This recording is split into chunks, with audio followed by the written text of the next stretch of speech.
நம்ம இப்போ கோல்டோட மந்த்லி சார்ட்டில் இருக்கிறோம். இப்போ வந்து பார்த்தீங்க அப்படின்னா, நம்ம முன்னாடி பார்த்த வீடியோவில் சொல்லியிருந்தோம், ப்ரைஸ் வந்து எப்படி மேலே போனாலும் கண்டிப்பாக வந்து இந்த இடத்த டச் பண்ணுறதுக்கு வந்துட்டு தான் போகும். இங்கே வந்து நிறைய லிக்விடிட்டி அப்படியே இருக்கு, எடுக்காமல் இருக்குன்னு சொல்லியிருந்தோம். அதாவது இந்த 3800 டு 3600 ஜோனு, இந்த ஜோனுக்கு வந்து ஒரு வாட்டி வந்துட்டு இதுக்கப்புறம் டச் ஆகிட்டு திரும்ப மேலே நல்லா போச்சுன்னா இது வந்து ஒரு நல்ல ஸ்ட்ராங்கான ரீட்ரேஸாக இருக்கும். மேலே வந்து இன்னும் ஹை அதிகமாக போகிறதுக்கு வாய்ப்பு இருக்குது. ஒரு 8000 இல்லை 9000 அந்த ரேஞ்சுக்கு போகிறதுக்கு கூட வாய்ப்பு அதிகமாக இருக்குது அப்படின்றத பார்த்துருந்தோம். ப்ரைஸ் வந்து அழகாக 5600 போயிட்டு அதுக்கப்புறம் திரும்ப 5400 போச்சு, 5425 வரைக்கும் போச்சு. அதுக்கப்புறம் உடைக்க முடியாமல் அப்படியே பொறுமையாக கீழே வந்துட்டே இருக்குது. இப்போ பார்த்தீங்கன்னா அந்த ரீசெண்டாக வந்து பார்த்தீங்கன்னா நல்ல ஒரு ட்ராப், கிட்டத்தட்ட 5000 ஜோனி ரிட்டர்ன் ஆக முடியல. அப்படியே பொறுமையாக இப்போ கிட்டத்தட்ட 4000க்கு வந்துருச்சு. 4000க்கு வந்து நேற்று பார்த்தீங்கன்னா 4300 4400 வரைக்கும் போகிறதுக்கு ட்ரை பண்ணி திரும்ப வந்து பார்த்தீங்கன்னா இப்போ 4136 ட்ரேட் ஆகிட்டு இருக்கு. சரியா? சரி, அப்படியே சின்ன சார்ட்டில் போயிட்டு வீக்லி டைம் ஃப்ரேம், அடுத்த டைம் ஃப்ரேமில் என்னென்ன பாசிபிலிட்டிஸ் இருக்குது, என்ன நம்ம பார்க்கலாம் அப்படின்றத ஒன் பை ஒன்னாக பார்ப்போம். சரியா? என்னை பொறுத்த வரைக்கும் ட்ரேடிங்கிறது வந்து என்ன சொல்கிறதுனா, நம்ம ஒரு 1,00,000 பேர் இருக்கோம். 1,00,000 பேர் கையிலையும் ஒரே சார்ட் தான் இருக்குது, ஒரே டீட்டெயில்ஸ் தான் இருக்குது. ஆனாலும் பார்த்தீங்கன்னா அந்த 1,00,000 பேர் அந்த சார்ட்டை பார்க்குற அதை உருவாக்குற கதை, நம்ம அந்த சார்ட்டை பார்த்து நம்ம சொல்கிற கதை அப்படின்றது வேறையாக இருக்குது. அது மட்டும் தான் நம்மளை வந்து டிஃப்ரென்ஷியேட் பண்ணிகிட்டே இருக்குது. இதில் என்ன சொல்கிறேன்னா, இண்டிகேட்டர்ஸ் இல்லை வந்து உங்களுக்கு ஸ்ட்ராட்டஜி எல்லாமே தெரியறதுக்கு முன்னாடி நமக்கு தோன்ற எண்ணத்தை விட அங்கே என்னவா இருக்குது அப்படின்றத நம்ம வந்து பார்க்கணும். ஏன் அப்படி சொல்கிறேன் அப்படின்னா, இப்போ வந்து இந்த சார்ட்டை எடுத்துக்கிட்டு நான் பை போகும், இங்கேருந்து பை தான் ஆகும், நான் ஒரே ஒரு முடிவு பண்ணிட்டேன் அப்படின்னா என்னோட மூளை என்ன பண்ணும், இங்கே பை ஆகிறதுக்கு என்னென்ன பாசிபிலிட்டிஸ் இருக்குது இந்த இடத்துக்கிட்ட சப்போஸ் வந்து இப்போ பார்த்தீங்கன்னா நாங்கள் பை ஆக முடிவு பண்ணிட்டோம் அப்படின்னா இந்த இடத்துக்கிட்ட ஒரு சின்ன ரீடேஸ் ஒன்று இருக்குது. ஸோ வந்து இது கண்டிப்பாக பை ஆகும். ப்ளஸ் வந்து ஆல்ரெடி ப்ரைஸ் வந்து இந்த இடத்த ரீச் ஆகிடுச்சு, ஸோ அதனால் பை ஆகும் அப்படின்ற மாதிரி 1000 காரணமும் வந்து பார்த்தீங்கன்னா ஒன்லி பை ஆகிறதுக்கான காரணத்தை மட்டும்தான் காட்டுமே ஒழிஞ்சு செல் ஆகிறதுக்கான காரணத்தை காட்டவே காட்டாது. ஸோ அதனால தான் வந்து நம்ம ஓன் பயாஸ்லேயே நம்ம சிக்கிக்க கூடாது அப்படின்னு சொல்லுவாங்க. இன்னுமே நம்ம நினைக்கிறத தாண்டி அங்கே சார்ட்டில் என்ன நடந்துட்டு இருக்கு அப்படின்றதையும் நம்ம வந்து ஒரு வாட்டி ஃபுல்லாக பார்க்கணும். வீக்லியில் பார்த்தீங்க அப்படின்னா நான் சொன்ன மாதிரி இந்த இடத்துல இருக்க லிக்விடிட்டி வந்து இன்னும் எடுக்கப்படாமல் அப்படியே இருக்குது. சரியா? இந்த இடத்துல இருக்க லிக்விடிட்டி மேபி இந்த கேண்டில் வந்து பார்த்தீங்கன்னா ஒரு 3800 வந்து ஸ்ட்ராங்கான ஒரு ரிட்டர்ஸான ஆக்ட வாய்ப்பு இருக்குது.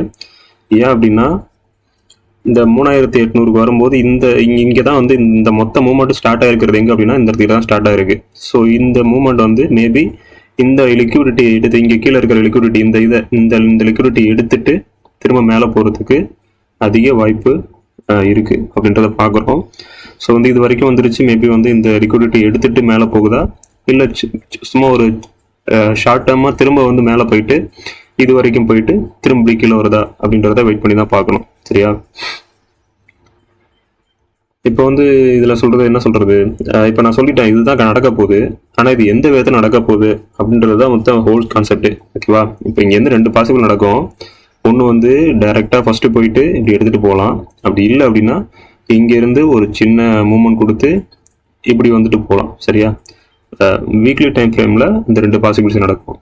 ஆனால் உள்ளுக்குள்ளே போனீங்கன்னா இன்ட்ராடேயில் இந்த மூவ்மெண்ட், இந்த போக வேண்டிய மூவ்மெண்ட், இந்த ஒரு மூவ்மெண்ட்டை மட்டும் எடுத்துக்கிட்டிங்க அப்படின்னா இது வந்து பார்த்தீங்கன்னா திடீர்னு மேலே போகும், கீழே, இப்படி 1000 விதமான மூவ்மெண்ட்டை வந்து ஏற்படுத்தி வீக்கு வச்சுட்டு திரும்ப இப்படி போய் இப்படி இது போல் வரும். சரியா? ஆனால் அது ஓவரால் ஸ்ட்ரக்சரை பார்த்தீங்கன்னா ஒரே ஸ்ட்ரக்சர் மட்டும்தான், இந்த ஸ்ட்ரக்சர் தான். அதே போல் கீழே வர மாதிரி இருந்தாலும் திரும்ப கீழே வரும், லைட்டாக மேலே போகும், கீழே வரும், மேலே போகும், கீழே வரும், மேலே போகும். அது ஒரு விக் வச்சு எடுத்து எல்லாத்தையும் லிக்விடிட்டி எடுத்துகிட்டு திரும்ப மேலே போகிற மாதிரி காமிக்கும், இப்படி வரும். ஆனால் கடைசியாக பார்த்தீங்கன்னா இந்த ஒரே மூமெண்ட்டு, இந்த பிக் டைம் ஃப்ரேமில் பார்த்தீங்கன்னா அந்த ஒரே மூமெண்ட் அவ்வளோதான் இருக்கும். சரியா? ஸோ அதை வந்து நம்ம தெளிவாக பார்க்குறதுக்கு கற்றுக்கணும். முதல்ல வந்து வெயிட் பண்ணணும். ரெண்டாவது, நான் லேர்ன் பண்ண விஷயம் வந்து டிஃப்ரெண்ட் ஸ்ட்ராட்டஜியாக இருக்கட்டும், இண்டிகேட்டராக இருக்கட்டும், எல்லாம் வந்து ஃபஸ்ட் நாள் யூஸ் பண்ணும்போது இல்லை ஒரு வாரம் யூஸ் பண்ணும்போது உங்களுக்கு ஒரு எக்ஸைட்மெண்ட்டாக இருக்கும். நீங்கள் முதல்ல அதை பார்க்கும்போது, ஒரு வீடியோவில் பார்க்கும்போது, நீங்கள் அப்ளை பண்ணி பார்க்கும்போது எல்லாமே அதேபடியே பேஸ்படியே ஒர்க் ஆகிற மாதிரி இருக்கும். பட் வந்து அதையும் தாண்டி உங்களுக்கு லாங் டேர்முக்கு எது நிலைக்கும் அப்படின்னா ஒன்லி இந்த ப்ரைஸ் ஆக்ஷன். அதாவது சார்ட் வந்து என்ன சொல்லுது உங்களுக்கு, அதை மட்டும், அந்த கேண்டில்ஸ் என்ன சொல்லுது அப்படின்றத வந்து என்னை பொறுத்த வரைக்கும் சிம்பிளாக இருக்கிறது தான் வந்து இது வரைக்கும் நான் எத்தனையோ விஷயங்களை பார்த்துட்டு அது ஒர்க் ஆகலை அப்படின்ற குழப்பத்துலலாம் வந்து நீண்டு வந்துட்டு இது வரைக்கும் எனக்கு தெளிவாக ஒரு இது கொடுக்கறது என்ன அப்படின்னா அந்த கேண்டில்ஸ் மட்டும்தான், ப்ரைஸ் ஆக்ஷன் மட்டும்தான். சரியா? அதுவும் அந்த பிக்கர் டைம் ஃப்ரேமோட ப்ரைஸ் ஆக்ஷன் அது என்றைக்கும் ஏமாத்துறது கிடையாது. சரி, ஓகே. இப்போ சார்ட்டில் வந்து என்ன நடக்குது அப்படின்றத பார்ப்போம். சார்ட் வந்து பார்த்தீங்க அப்படின்னா இங்கேருந்து ஒரு சப்போர்ட், நான் சொன்ன மாதிரி இங்கேருந்து ஒரு சப்போர்ட் எடுத்து, ஓகேவா, ப்ரைஸ் வந்து இந்த ஆக்சுவலி இந்த இடத்தோட இது வந்து இங்கே பார்த்தீங்கன்னா இது ஒரு அக்கமடேஷன் சொல்லலாம். இது ஒரு நல்ல ஹை கொடுத்துருச்சு, இங்கேருந்து ஒரு நல்ல ஹை கொடுத்துருச்சு, ஓகேவா, இந்த கேண்டல் கொடுத்துருச்சு. இங்கேருந்து போயிட்டு இந்த ஹையை வந்து ஸ்வீப் பண்ணிடுச்சு. இங்கே வந்து மேனிபுலேஷன், அதாவது இங்கே வந்து மேனிபுலேஷன் நடந்துருச்சு. சரியா? ஆக்சுவலி ஒரு நார்மல் ப்ரொசீஜர் படி பார்த்தீங்கன்னா இதோட ப்ரைஸ் வந்து ரிட்டர்ன் வந்திருக்கணும். ஆனால் நமக்கு நடந்தது இங்கே இந்த இது மேனிபுலேஷனோட முடியல, இதுக்கப்புறம் ஒரு நல்ல பெரிய மேனிபுலேஷன் கொடுத்துச்சு ப்ரைஸு. சரியா? ஸோ வந்து எப்போதுமே வந்து கேண்டில் ரேஞ்ச் தெரியும், கேள்விப்பட்டிருப்பீங்க. சிஆர்டின்னு சொல்லுவாங்க. சிஆர்டின்னா வந்து நிறைய டைப் ஆஃப் கேண்டில் இருக்குது. பேசிக்காக எல்லாருக்கும் புரியறதுக்காக 3 விஷயம் சொல்லுவாங்க. அதாவது அக்குமுலேஷன், இது வந்து அக்குமுலேஷன், இது வந்து இந்த மேலே இருக்க ஸ்வீப்பை மேலேயோ கீழேயோ வந்து இது ஸ்வீப் பண்ணிவிட்டு இது மேனிபுலேஷன், அடுத்து வந்து டிஸ்ட்ரிபியூஷன் சொல்லுவாங்க. இந்த கேண்டில் தான் வந்து இதோட லோ வரைக்கும் வரும் அப்படின்னு சொல்லுவாங்க. இது வந்து டிஸ்ட்ரிபியூஷன். சரியா? Accumulation, manipulation, distribution. அதே இது பை சைடும் அதே தான். ஒரு கேண்டில் இருக்கும், அடுத்து வந்து இந்த கேண்டில் வந்து இங்கே இருக்க கீழே இருக்க லிக்விடிட்டி ஸ்வீப் பண்ணணும், அடுத்து மேலே போகும். இதுதான் வந்து நார்மல் ஸ்ட்ரக்சரு. பட் இந்த கேண்டில் ரேஞ்ச் பார்த்தீங்கன்னா இந்த கேண்டில் வந்து இங்கே ஒரே கேண்டில், இந்த கேண்டில் ஒரே கேண்டில் உருவாகும் அப்படின்னா இந்த கேண்டிலும் 3 கேண்டில் 2 கேண்டில் உருவாகலாம், இந்த கேண்டிலும் 2 கேண்டில் 3 கேண்டில் எடுத்துக்கலாம், இந்த கேண்டில் உருவாகிறதுக்கு 4 கேண்டில் கூட எடுத்துக்கலாம். கேண்டில்ஸ் கணக்கு கிடையாது, அந்த ஸ்ட்ரக்சர் வருதா அப்படின்றது தான் கணக்கு. இப்போ இதில் அந்த ஸ்ட்ரக்சரை காட்டுறேன் உங்களுக்கு.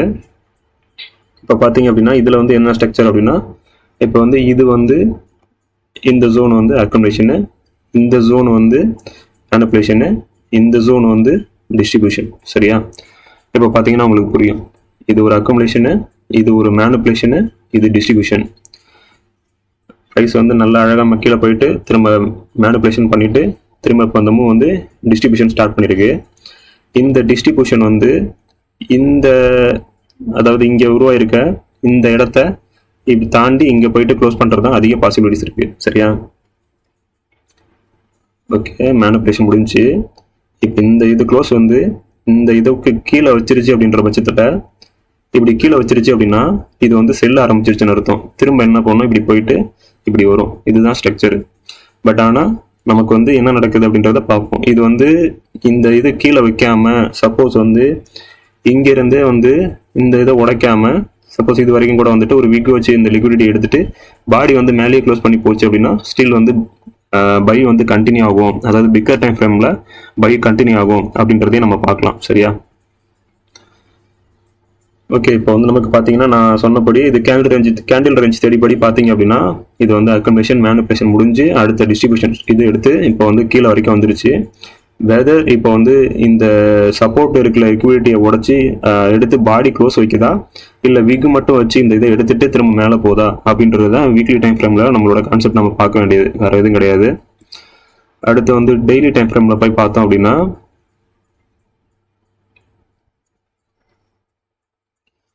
டெய்லியில் வந்து என்ன நடக்குதுன்னு பார்த்தீங்க அப்படின்னா நமக்கு வந்து அந்த ஜோனுக்கு வந்துருச்சு. பார்த்தீங்களா, இங்கேயே வந்து பார்த்தீங்கன்னா ஒரு சப்போர்ட் கிடையாது. ஓகேவா?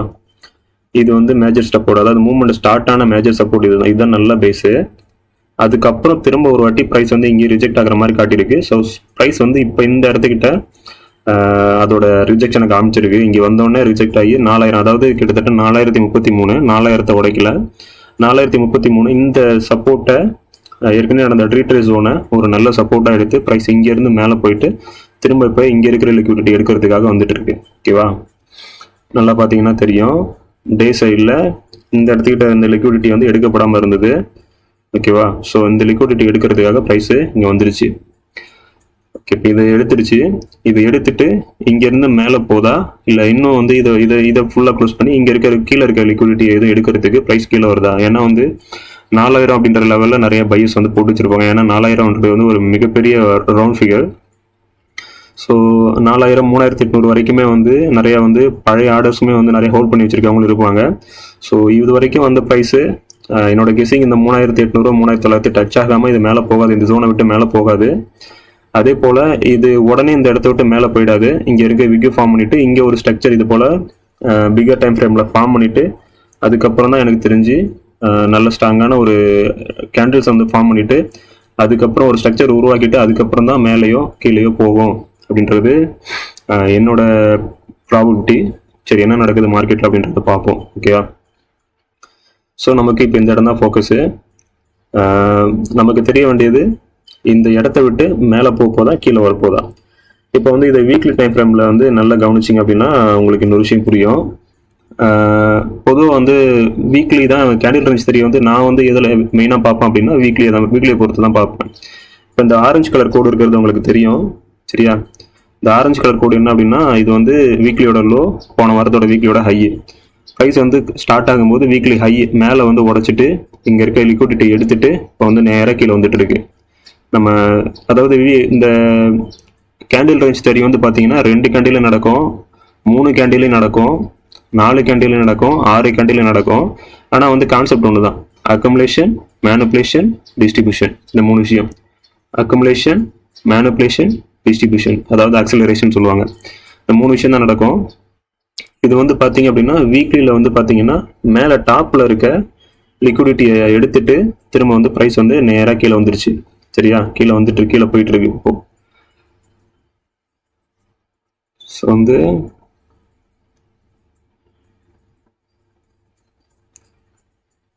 இப்போ கீழே போயிட்டு இருக்கு. ஸோ இப்போ இங்கேருந்து எந்த இடத்துக்கிட்ட இருந்து ரீட்ரேஸ் ஆக போகுது அப்படின்றது நமக்கு தெரியணும், சரியா? அப்போ தான் வந்து நம்ம பை என்டர் ஆகலாமா இல்லை வெயிட் பண்ணலாமா அப்படின்றது நமக்கு தெரியும்.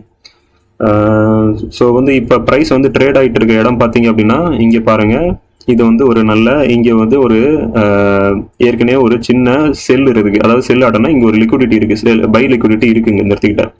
ஸோ ப்ரைஸ் இந்த இடத்துக்கிட்டேருந்து ஒரு சின்ன ஷார்ட் டேர்ம் பை ஆகிறதுக்கு அதிக பாசிபிலிட்டிஸ் இருக்குது. ஏன்னா வீக்லி லெவலில் இந்த இடத்துக்கிட்ட ஒரு லிக்விடிட்டி இருக்குது, நல்ல பெரிய லிக்விடிட்டி இருக்குது, இங்கே இதுவாக இருந்திருக்கு. போன வாட்டி வந்தது ப்ரைஸ் வந்து இந்த இடத்துக்கிட்ட வந்தோடனே பார்த்தீங்கன்னா இந்த இடத்துக்கிட்ட கீழே வந்தோடனே டச் ஆகிட்டு உடனே கிட்டத்தட்ட 300 பாயிண்ட் இங்கே எதுவுமே நிற்கல, 4400க்கு மேலே தான் வந்து கேண்டில் வந்து ஓப்பன் ஆகிருக்கு, அதாவது வீக்லி லெவலில். ஸோ வந்து அந்த இடத்துக்கு அந்த அளவில் ஸ்ட்ராங்கான ஒரு லிக்விடிட்டி இருந்திருக்கு. ப்ரைஸ் ஆல்ரெடி அந்த இடத்த எடுத்துருச்சு. திரும்ப வந்து ப்ரைஸ் வந்து இந்த இடத்துக்கு பாடியோட க்ளோஸ் வச்சு இங்கே வருது. ஸோ இந்த இடத்துக்கிட்டேருந்து மேபி ஒரு ஷார்ட் டேர்ம், அதாவது ஒரு ஷார்ட் டேர்ம் சின்ன ஒரு மூமெண்ட் கொடுத்துட்டு திரும்ப கீழே வரதுக்கு பாசிபிலிட்டிஸ் இருக்குது அப்படின்றத வீக்லியில் பார்க்க முடியுது. நமக்கு டெய்லியில் இப்போ அதே தான் நடந்துட்டு இருக்கு. டெய்லியில் பார்த்தீங்க அப்படின்னா இதை பாருங்க, ப்ரைஸ் இங்கே வந்துட்டு மேலே போயிட்டு திரும்ப வந்து இப்படி ஒரு கீழே வந்துட்டு இருக்கு, ஓகேவா? ஸோ இப்போ நமக்கு தெரிய வேண்டியது என்ன, எந்த இடத்துக்கிட்டே வந்து பை திரும்ப போகுது. இப்போ அந்த சைடு பக்கத்தில் அந்த முன்னாடி பக்கம் இருக்கிறதெல்லாம் பார்க்குறத விட்டுடுங்க, இந்த இடத்துக்கிட்ட என்ன நடக்க போகுதுன்றது நமக்கு தெரியணும். ஸோ இப்போ ஒரு இடத்துல இருந்து ப்ரைஸ் வந்து ஒரு சப்போர்ட் லெவலுக்கு வந்துருச்சுன்னா அடுத்து வந்து நம்ம கன்ஃபார்ம் பண்ண வேண்டியது எங்கேருந்து ரிட்ரேஸ் ஆக போகுது அப்படின்றதுக்கு அந்த இடத்துக்கிட்ட ஏதாவது கீ லெவல்ஸ் இருக்கா, அதாவது எஃப்இஜி இருக்கா அப்படின்னு பார்க்கணும் மொதல் விஷயம், சரியா? மொதல் விஷயம் இந்த இடத்துக்கிட்ட ஆர்டர் பிளாக்கோ இல்லை வந்து எஃப்இஜினா ஃபேர் வேல்யூ கேப் இருக்கா, இல்லை வந்து ப்ரீமியம் டிஸ்கவுண்ட் ஜோன் எங்கே இருக்குது அப்படின்றத 3 விஷயத்த பார்க்கணும், சரியா? இந்த 3 விஷயத்த நம்ம கவனிக்கணும். இந்த 3 விஷயத்தில் எந்த கீ லெவல்ஸ் வந்து நமக்கு ஓகேயா இருக்குது கிடைக்குதோ அதை பொறுத்து நம்ம என்டர் ஆகலாமா வேணாமான்னு சொல்லிட்டு முடிவு பண்ணலாம். ஓகே, இப்போ வந்து பார்த்தீங்கன்னா இந்த டே லெவலில் இந்த கேண்டில் இன்னும் லிக்விடிட்டி எடுக்காமல் இருந்தது. ஸோ ப்ரைஸ் வந்து இப்போ ஆஃப் ரேஞ்சுக்கு கிட்ட வந்துட்டு லிக்விடிட்டி எடுத்துருச்சு. இன்னும் லோவர் டைம் ஃப்ரேம் போனோம் அப்படின்னா நமக்கு வந்து இது கரெக்டான லிக்விடிட்டி ஆல்ரெடி எடுத்துருச்சா இல்லை இன்னும் லிக்விடிட்டி கீழே இருக்கா அப்படின்றது நமக்கு தெரியும், சரியா? இப்போ இங்கே வந்து பார்த்தோம் அப்படின்னா கரெக்டாக இந்த இடத்த பாருங்க, ஏற்கனவே இந்த இடத்துக்கிட்ட ஒரு ஸ்வீப் நடந்திருக்கு. கிட்டத்தட்ட சொல்ல போனால் ப்ரைஸ் வந்து ஃபுல்லாகவே இந்த லிக்விடிட்டி எடுத்துருச்சு, பாட்டமில் இருக்க லிக்விடிட்டி எடுத்துருச்சு. ஏன் அப்படின்னா ஆல்ரெடி ப்ரைஸ் வந்து இந்த இடத்துக்கிட்ட ஆல்ரெடி லிக்விடிட்டி எடுத்துருச்சு. இந்த இந்த இந்த கேப் மட்டும் தான் வந்து லிக்விடிட்டி எடுக்காமல் இருந்தது. ப்ரைஸ் வந்து பார்த்தீங்கன்னா இப்போ கரெக்டாக இந்த இடத்துல இருக்க லிக்விடிட்டி எடுத்துட்டு இப்போ சின்ன ரீட்ரேஸ் வந்து காட்டுது. சரிங்க, மேலே போகிறதுக்கான ஸ்டார்ட் ஆயிருக்கு, சரியா? சரி, ஓகே. இப்போ வந்து ப்ரைஸ் வந்து 2 விஷயம் நடந்துச்சு. இந்த கேப்பையும் ஃபில்லப் பண்ணிடுச்சு. ப்ரைஸ் இங்கே இருக்க இந்த லிக்விடிட்டியும் வந்து ரிட்டர்னை வந்து இப்போ எடுத்துட்டு இப்போ சின்ன ரீட்டேஸ் காட்டி இப்போ மேலே போயிட்டு இருக்கு.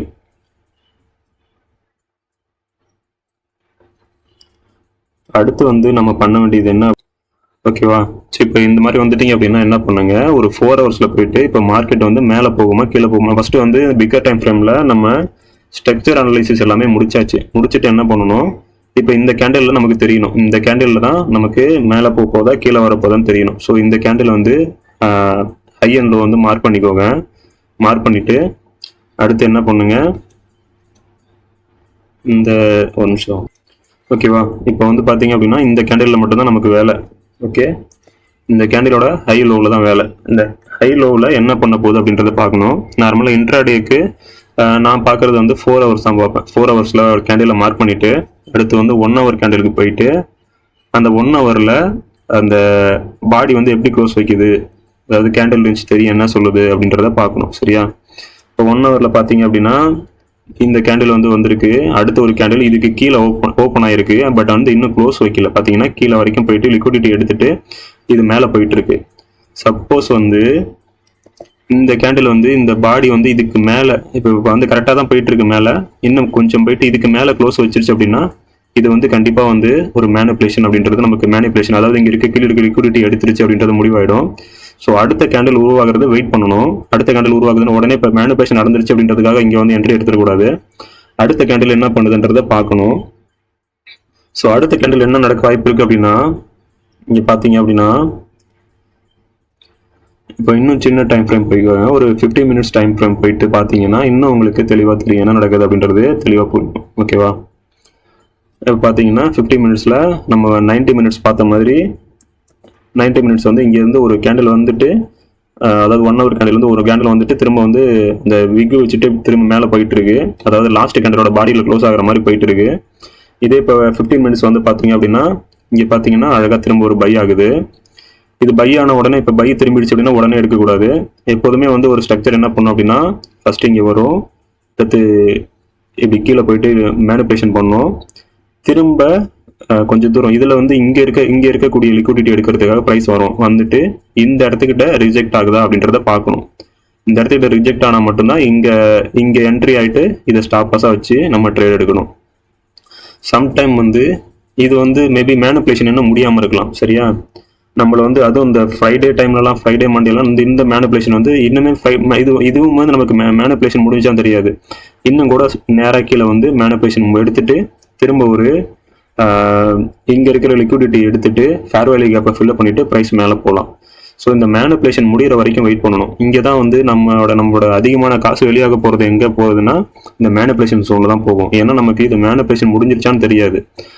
நம்ம போடுறபடி ஸ்ட்ரக்சர்னா இப்போ ஒரு கேண்டில் வந்து இப்படி வந்ததுன்னா நேராக வந்து 100% இப்படி வந்துட்டு இப்படி அடுத்த ஸ்ட்ரக்சர் எடுத்துட்டு திரும்ப நேராக அப்படி மேலே போயிடும் அப்படின்றது கிடையாது. இந்த இடத்துக்கிட்ட வந்து 1000 விதமாக வந்து நம்மளை ஏமாற்றுவாங்க. ஏன்னா இந்த இடத்துக்கிட்ட தான் வந்து அவங்க பிக் ட்ரேடர்ஸ் வந்து உள்ளே என்டர் ஆக முடியும், ஸ்மார்ட் ட்ரேடர்ஸ் வந்து உள்ளே என்டர் ஆக முடியும், பிக் பேங்க்ஸ் பிக் மணிலாம் வந்து உள்ளே வர முடியும். அதுக்கு தேவையான ஆர்டர்ஸ் வந்து ஃபில்அப் பண்ணுறது வந்து இந்த இடத்துக்கிட்ட தான் ஃபில்அப் பண்ணுவாங்க. ஸோ இந்த மேனிப்புலேஷனில் தான் வந்து அவங்க எவ்வளோக்கு எவ்வளோ ப்ளே பண்ண முடியுமோ எல்லாம் ப்ளே பண்ணுவாங்க. மற்ற இதில் முடிஞ்சிருச்சுன்னா மற்றபடி ஸ்ட்ரக்சர் அவங்களுக்கு தெரிஞ்ச மாதிரி போயிட்டே இருக்கும்.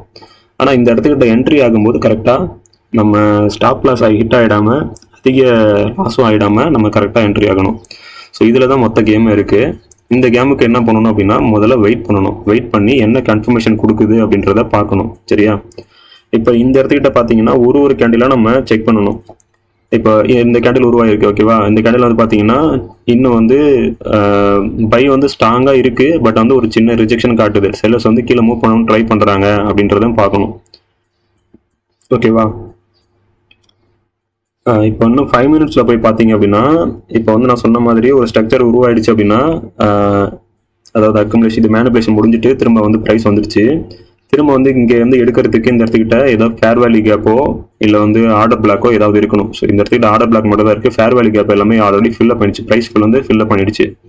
ஸோ வந்து ப்ரைஸ் வந்து மேபி இது வரைக்கும் பாட்டம் வரைக்கும் வந்துட்டு ஒன்று மேலே போகலாம், இல்லை வந்து இன்னும் கூட ஒரு மேனிப்புலேஷனை முடிக்காமல் இருந்ததுன்னா இன்னும் மேனிப்புலேஷன் கூட இது பண்ணிட்டு திரும்ப உடனே வந்து ரிஜெக்ட் ஆகி மேலே போகலாம். அந்த 2 விஷயம் நடக்கணும்.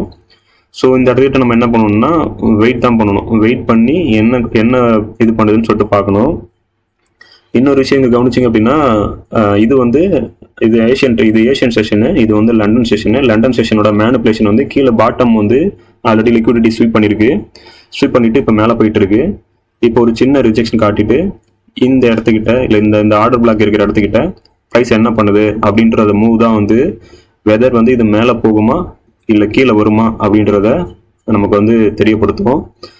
இது வந்து மேபி இந்த ஏதாவது நியூயார்க் ஜோன் ஸ்டார்ட் வரைக்கும் கூட இந்த மூவ்மெண்ட் நடந்துட்டு இருக்கலாம். நியூயார்க் ஸ்டோன் ஸ்டார்ட் ஆகிற 1 hour கேண்டிலை பொறுத்து தான் வந்து மூவ்மெண்டம் வந்து என்ன ஆக போகுது அப்படின்றத வந்து நம்ம ஒரு ப்ரொஃபஷனலாக பார்த்தோம் அப்படின்னா அந்த இதில் தான் கவனிக்க முடியும். அதாவது நியூயார்க் மார்க்கெட் தொடங்கி ஒரு 1 hour கேண்டில் வந்து எப்படி ஃபார்ம் ஆகுது அப்படின்றத பொறுத்து அதுக்கு அடுத்த கேண்டில் என்னவா ஃபார்ம் ஆகுது, மேலே போச்சு அப்படின்னா அது பை மூமெண்ட்டாக இருக்கும். அதே 1 hourலேருந்து கீழே போக ஆரம்பிச்சிருச்சுன்னா இன்னும் வந்து இந்த செல்லு வந்து கண்டினியூ ஆகும் அப்படின்றத பார்க்கணும். ஸோ ஒரு ட்ரேடில் வந்து என்னதான் ஸ்ட்ரக்சர் அனலைஸ் பண்ணி எல்லாத்தையும் பார்த்தாலும் அதுக்கும் மேலே இருக்கக்கூடிய ஒரு முக்கியமான ஃபேக்டர் வந்து டைமிங், நம்ம என்ட்ரி ஆகக்கூடிய டைமிங். சரியா, ஒரே ஸ்ட்ரக்சரை நான் ஆல்ரெடி பழைய வீடியோவில் சொல்லியிருப்பேன், நீங்கள் எல்லாமே கரெக்டாக பண்ணியிருப்பீங்க. ஆனால் வந்து இப்போ இந்த ஸ்ட்ரக்சர் படி பார்த்தீங்கன்னா இது வந்து பைக்கான ஒரு கரெக்டான ஸ்ட்ரக்சர். 70% வந்து கரெக்டான ஸ்ட்ரக்சர். இது வந்து பைக்கான என்ட்ரி ஆகலாம். ஓகேவா, 70% இது பர்ஃபெக்டான ஸ்ட்ரக்சரு. பட் ஆனால் நியூயார்க் டைமில் வந்து ஸ்டார்ட் ஆகும்போது இது இருக்கிறபடி இப்படியே மேலே போகணும் அவசியம் கிடையாது. ஒரு நல்ல விக் வச்சுட்டு இங்கே இருக்க லிக்விடிட்டி எடுத்துட்டு திரும்ப சல்லுன்னு மேலே போகும், என்ன வேணால் நடக்கலாம். ஸோ அதுக்கு நம்ம வெயிட் பண்ணி கரெக்டான டைமில் என்ட்ரி ஆகணும் அப்படின்னா, அடுத்த கரெக்டான எக்ஸிட்டை செட் பண்ணணும் அப்படின்னா அதுதான் ட்ரேடு. அந்த மைண்ட் செட்டை கரெக்டாக கிளாரிட்டியோட மைண்ட் செட்டை கிரியேட் பண்ணிக்கிறது தான் வந்து நம்மளோட டேலண்ட் இருக்குது, வேறு எதுவுமே கிடையாது. சரி, ஓகே, மார்க்கெட்டில் நடக்குதுன்னு சொல்லிட்டு பார்க்கலாம். நம்ம நெக்ஸ்ட் வீடியோவில் பார்ப்போம். நன்றி.